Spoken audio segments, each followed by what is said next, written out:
2022년에는 명예훼손 사건이 36,000 건으로 전년 대비 10% 증가한 것으로 나타났습니다. 이로 인해 법적 분쟁과 관련된 문제가 더욱 빈번해지고 있습니다.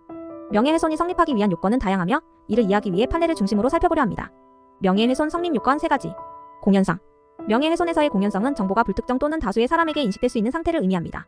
판례는 이러한 공연성을 전파 가능성 이론을 토대로 이해하고 있습니다. 즉, 정보가 세상에 떳떳하게 또는 숨김이 없이 드러나게 전파될 가능성이 있는 경우에 공연성이 인정됩니다.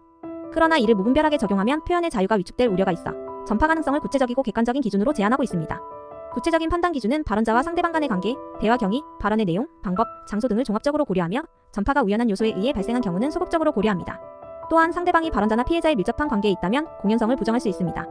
요약하면 명예훼손에서의 공연성은 전파 가능성을 토대로 평가되며 이를 판단하기 위해서는 구체적이고 객관적인 기준이 필요하며 엄격한 증명이 요구됩니다.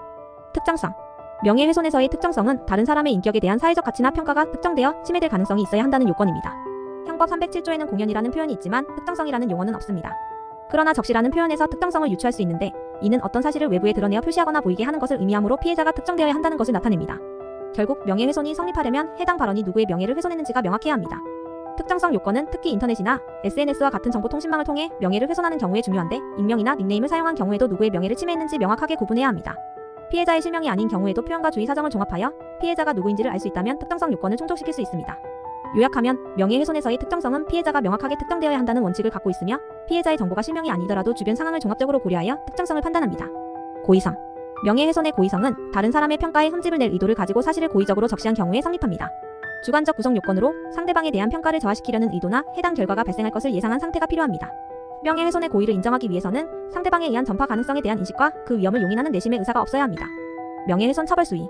단순 사실적 시 명예훼손 2년 이하의 징역이나 금고 또는 500만 원 이하의 벌금. 허위 사실적 시 명예훼손 5년 이하의 징역, 10년 이하의 자격정지 또는 1억만 원 이하의 벌금. 상관 사실적 시 명예훼손 거짓사실 시 명예훼손 3년 이하의 징역이나 금고 또는 5년 이하의 징역이나 금고.